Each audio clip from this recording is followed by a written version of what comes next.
Welcome to the Diversity Connector podcast, where we explore the rich tapestry of human experiences.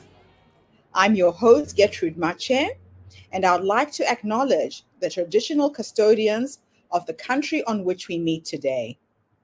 I would also like to pay my respects to elders, past, present, and emerging, and together as we dive into conversations that bridge cultures, challenge stereotypes, and celebrate the unique perspectives each of us brings to the table. Each episode is a journey through stories and insights from a kaleidoscope of voices, each sharing their colorful narrative. Whether you're at home, on the go, or just anywhere in between, you're now part of a community that values understanding, inclusivity, and the beauty of diversity. So plug in your headphones, get comfortable, and let's connect through the power of our shared stories. Welcome, and thank you for joining us on the Diversity Connector podcast. Hello, everybody, and welcome back to the Diversity Connector. This is Gertrude Mache here in beautiful Melbourne, Australia. And today I am graced with the presence of yet another fascinating woman. Welcome, welcome, welcome to our tribe. Please tell everybody your full name, where you're based, and share your story with us today. Thank you so much for having me today. It's exciting to see somebody so accomplished as you and global thinker. So I'm Barbara Wichmann. I am the head of Artemia Communications, the founder, headquartered in San Francisco, beautiful San Francisco. Don't believe everything you hear in the media. And again, thank you for having me. My story really begins back in Europe.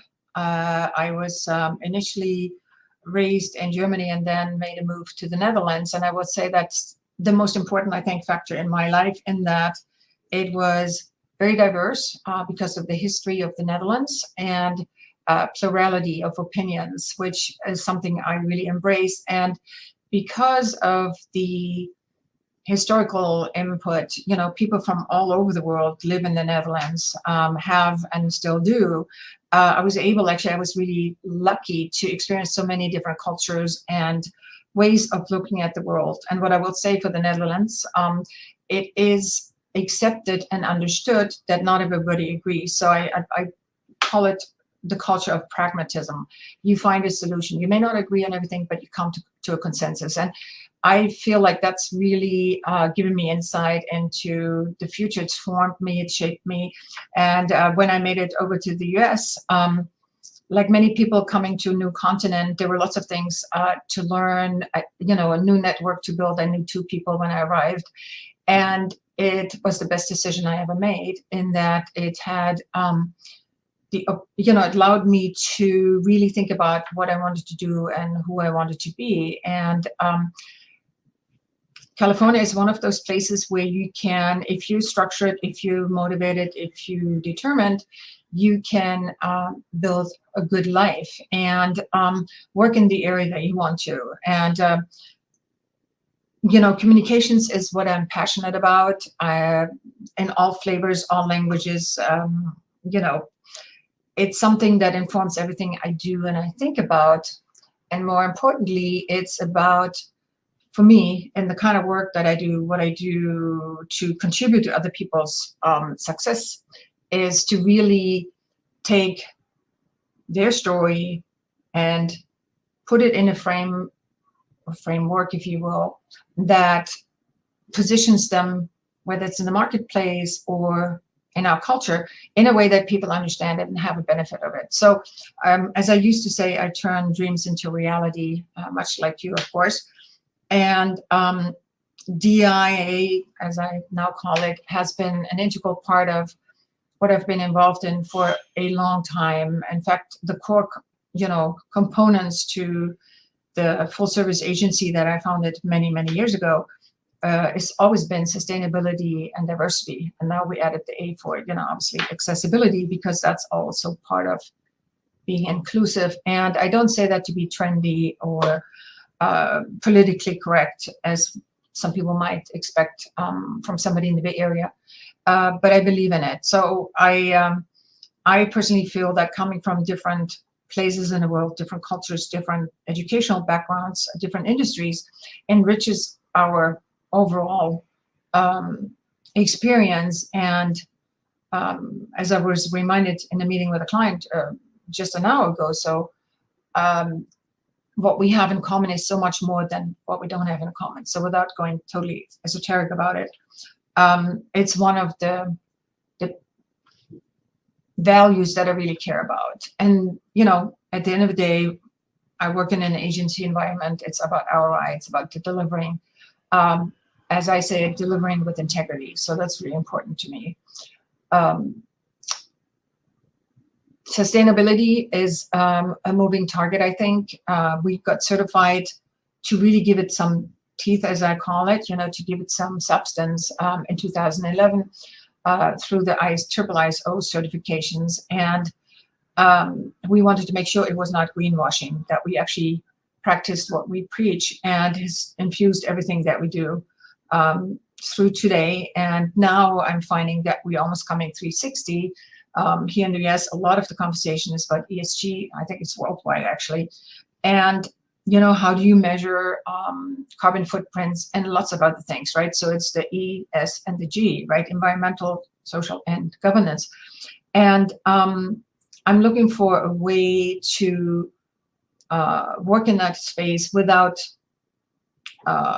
judgment and without expecting everybody to agree with me, obviously. You know, we have clients that think it's a little overhyped, a little too much of a good thing because our resources are not necessarily where we would like to be in terms of new solutions, you know, whether you talk about EVs and the pros and cons of them, because we have may have a shortage of lithium or other things like that. There's so much more to the topic than we typically realize at first glance. So I'm hoping that with the work that we do, that we can help inform, educate, whether we do it ourselves or through the people that we surround ourselves with. And I'm blessed to be part of a network of super smart women.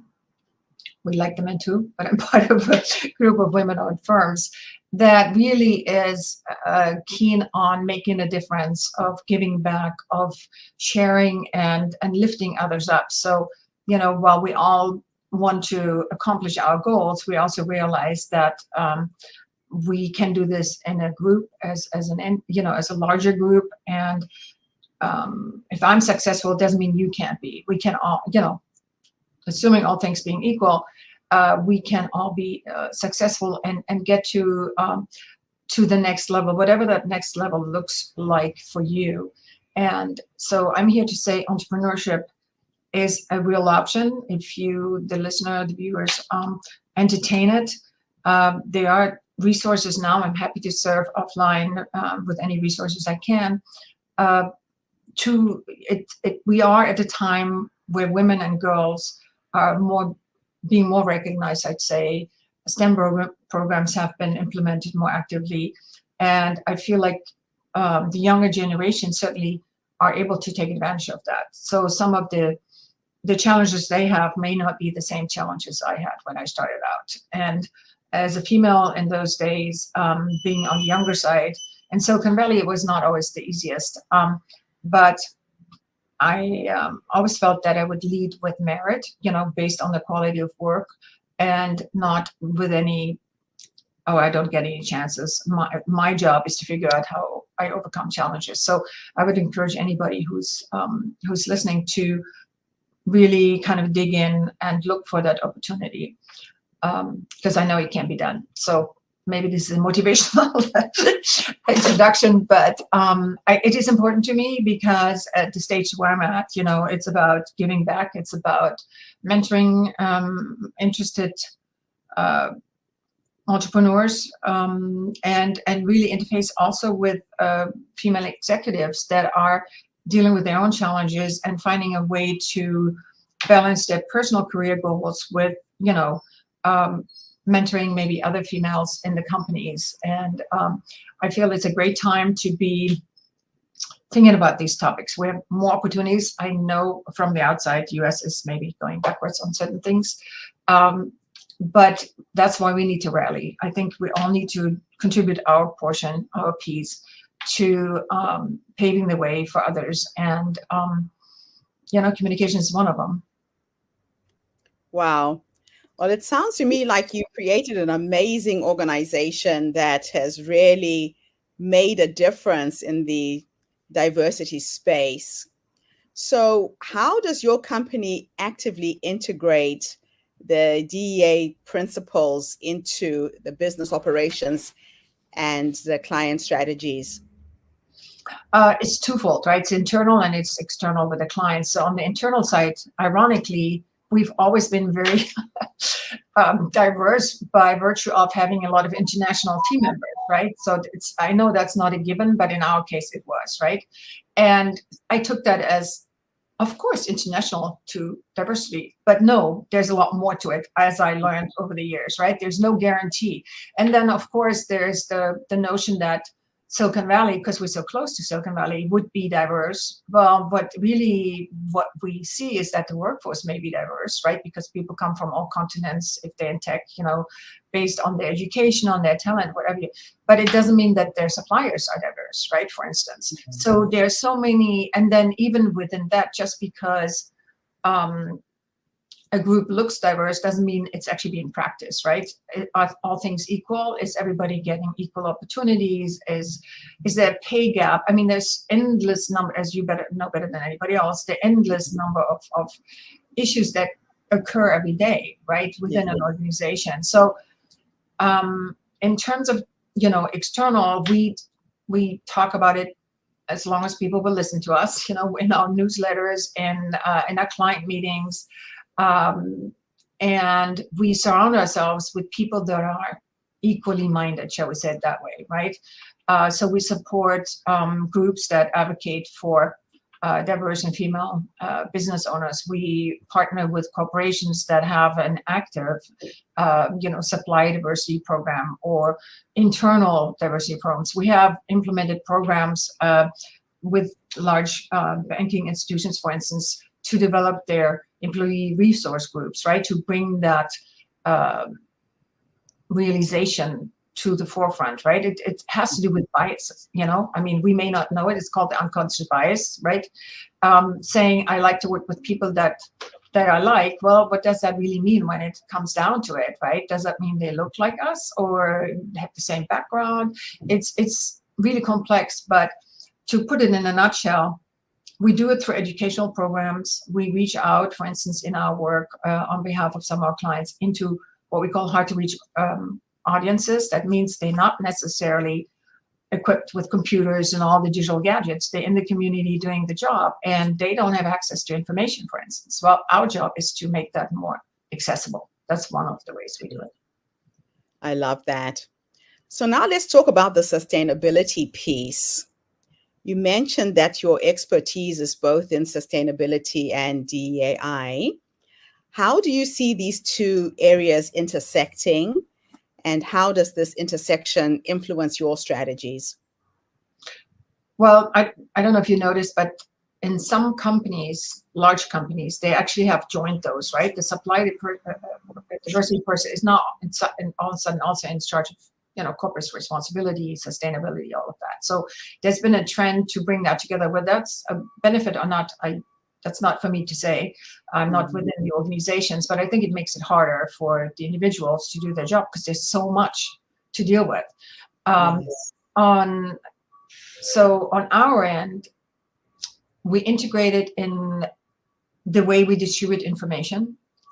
Accessibility has to do with that. We also want to make sure that we have the right community partners that can help us because they, feet on the ground, if you will, right? Yes. They're in the community. They have the hands-on experience, right? It would be presumptuous of me. I may intellectually understand certain things. It's another thing if you have personally lived through it, right? And that's true for so many things, but definitely for DEI. So we are fortunate that we have a lot of not-for-profits, advocacy groups, really organizations that their purpose is to promote not just DEIA, but also to provide education. And we insert ourselves as it makes sense, as we can help, as we can contribute.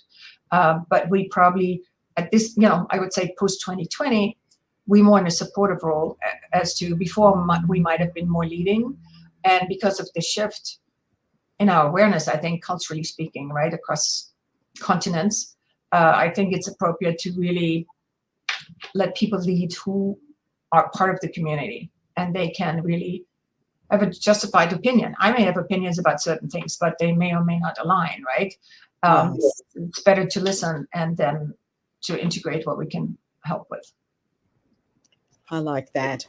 So in terms of inclusive marketing, from a marketing perspective, does your organization ensure that your campaigns and strategies are inclusive and resonate with the diverse audiences? We certainly try to, right? I mean, I would have to bring a testimonial to back that up. But what we do is we do in language. That's one. It's a hurdle, right? If English is not your native language, Yes. And I would say it's a generational thing too, right? If you came over a long time ago, 40 years ago, I don't know, you really, and at home, you may still speak your main, your original language, and you use Yes. English in the day-to-day. Good, well, all levels of proficiency. The generation after that, the people that went to school here, obviously the English is great. They may still have a preference to speak their own language. I respect that. I mean, frankly, I still switch into different languages with my friends because we can, right? Mid-sentence, it switches. Yes. It's something to acknowledge, right? And so we do in language, whether it's Korean English, Spanish English, Mandarin English. We really want to make sure it's appropriate. And then it's not just language. It's really the third language, because it's how people receive it. Right? Just because verbatim translation, that is not enough. That's not, reflecting the sentiment that's attached to language. So we have specialists for localization. We have specialists for linguistics that really can, I call it QA, quality assurance, right? Can make sure that we're on point.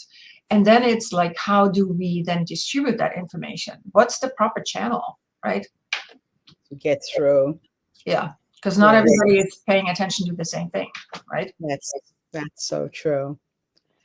Now, in terms of growth and learning, how do you continue to educate yourself and your team on evolving these DEAI best practices and integrating the learning into your ethos, the ethos of your organization? Well, I'm a lifelong learner, as I call it. So I have been very lucky that I've been supported by some of our corporate clients to go to certain trainings, right? Just every other year, it seems like I'm in some training or something. And they are really, I mean, the common denominator is it's for diverse entrepreneurs. So we are from all backgrounds. We are all kind of status, women-owned, diverse, male, you name it, right? And it's a great platform to learn and also to connect with others to understand, what the key concerns are. I mean, they're shifting, right? From year to year, the emphasis is different, right? And then internally, we have what we call lunch and learn. We're not always super tight on it. It's supposed to be once a week on Fridays. We skip occasional Friday. But we have team members present on that topic specifically also. Okay. So and that, because it's not me, it's like the team as such. Are we on point? Do you feel we're inclusive or not, right? Yes. That could include things like mental health. It can be any number of issues, right? That is so true. So you need to measure, the impact that you have with these campaigns. How do you measure the impact of your initiatives, both internally and externally with your clients? Well, internally, it's easier in some ways, right? Because we have access to the data. So whether it's emails or it's any number of digital tools that we use, or, simply meetings where we have, meeting notes, and we go back and we say, hey, what did we actually accomplish? We have, tracking systems for things. Externally for the campaigns, in part that's determined by the client, right? What they actually care about measuring. And then we have our own filter on top of that, right? So what's the percentile of the target audience that we actually reached, right? Were we able to have a conversation, yes or no? Did they feel that the information was helpful? Is there follow-up? So we do during and after, right? So after X period of time after the campaign, we go back and say, what was the actual impact? What behavior changed? Because a lot of times education is about motivating people to do something, right? Yeah. And so did that happen? Did that not happen, right? And if it didn't happen, why? What are the obstacles, right? So then we can take that back to the client and say, here are the findings, and frankly, make some strategic recommendations also, right? Very, very true. So where do you see the future of DEIA in the field of strategic communications? And what role do you envisage your organization playing in the future? Well, it's an interesting time, right? Because we have, of course, silos like any other, what you say, culture, world, which means we have agencies that specialize in certain market segmentations. They only, they work with Hispanic segment, they work with this segment, they work with, there is that. And I welcome that in that, it's a first-hand experience. I think we need that. I hope that over time, we actually incorporate some of that in the mainstream. It's maybe futuristic, but I would hope that it broadens. We don't lose the specialty expertise, but we make it accessible. We make it should permeate all of us, all our groups, right? I mean, I would hope that we don't have to be so segmented about it. And I see obviously opportunities where we partner with other groups and, things like that. So there's a good exchange. But we're not ready yet, I think, to let go of sight. Again, I just think there's still a place for really focusing on one thing and one thing in particular so that you really can do a great job. Ideally, it would be good if we could align that with mainstream organizations so they can at least learn from that, right? That's the best possible outcome, right? That's very true. So you have a passion to support female founders. Tell me a little bit about that and why. Well, it would be too simple to say I'm female. That's not enough, right? I feel historically, so I'm, dating myself a little bit. It was not easy to be a female to go into either corporate environments or even start. I grew up on startups. If you think about it, when we started, it was 90% high tech, all startups with everything that comes with it, right? And there were, in those days, there were no female founders. I can't recall one, okay, in tech. Now we do have them. And, it's a completely different generation, right? But at the time, there was just no sounding board. So I looked initially for women in similar situations like, do you run into this? How did you overcome that? How did you get that contract over here? Just call it networking, if you will. And then we grew into sort of a tribe. I call it my tribe. We help each other. And it doesn't matter where you're from, all of that is not important. What we have in common is that we want to succeed, that we are proud of what we do, and we think we can show the world that females can do it too. It sounds a little trite, but it's still a little bit of a hurdle sometimes, right? If you think that in terms of startup funding, only 2% of diverse female-owned firms get money, we're not there yet, frankly, right? And then, there are such wonderful women that set up funds now, female-owned, female-run funds, as in money, to create what we call the new table, right? Instead of trying to get a seat at the table, let's create a new table. So they're doing that so that women invest in women-owned companies and things of that nature. I think it has to be that kind of infrastructure movement to move the needle. We don't have enough women on boards. And I'm not saying women are perfect. So let's just acknowledge we're human. We have our flaws. But within that, we're also really important, you know. Without us, you don't have generations, you know. That's where it ends. So true. It's so true. So let's finish our interview with this last question. For businesses and individuals who are looking to enhance their DEIA efforts, especially in the realm of communications, what advice or resources would you recommend? That's a very good question.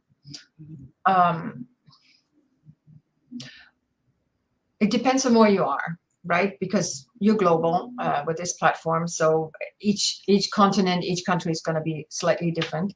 Yeah. But on average, I would even say some universities have programs now that could be helpful in terms of resources, right? I would look for advocacy groups for diverse business. And in the US, we have, you know, certain organizations, like we have even the US Department of Commerce has a department that is specifically designed to promote diverse entrepreneurs, diverse businesses. And if anybody wants to look it up, it's US Department of Commerce, MBDA, as Minority Business Development Agency, MBDA.gov. So that's a great resource. That's just one. And I'm happy to provide a list of resources, maybe shared or not shared. But the other thing would be to consider if you can get certified. That's not a US thing only. I know Europe has started to do that. It's a little behind. Canada definitely has a great program called We Connect.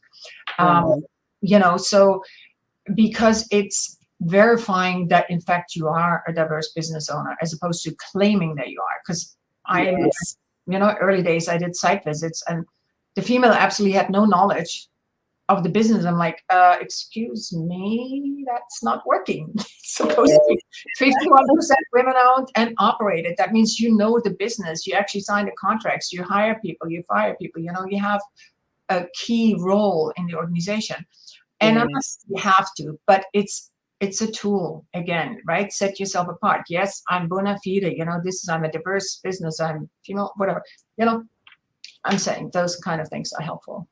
They are helpful. Wow. Well, thank you so much for coming online today, Barbara, and sharing your knowledge, your skills with us. It's an absolute honor to have met you. And thank you to everybody who's tuned in today. The Diversity Connector is bringing people from diverse backgrounds together so we can share these ideas. We can explore how we can improve. So tune in again tomorrow when I interview yet another amazing guest.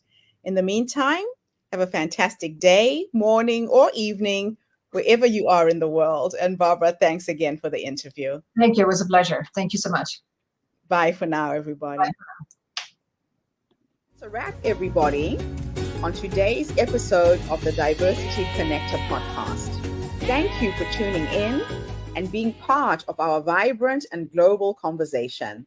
I'm your host, Gertrude Mache, and it's been an honor to share this space with you, where voices from all walks of life come together to weave a tapestry of diverse perspectives. Remember, every story you've heard today is a thread in the larger fabric of our shared humanity. So, as you step back into your world, carry these stories with you and let them inspire you to embrace and celebrate the rich diversity around us. Don't forget to subscribe, rate, and review our podcast to help us share these inspiring stories with more listeners. Do follow us on social media by looking for the Diversity Connector podcast for more updates. Until then, keep connecting, keep listening, and keep celebrating the beauty of diversity. This is the Diversity Connector podcast signing off. Stay curious, stay open,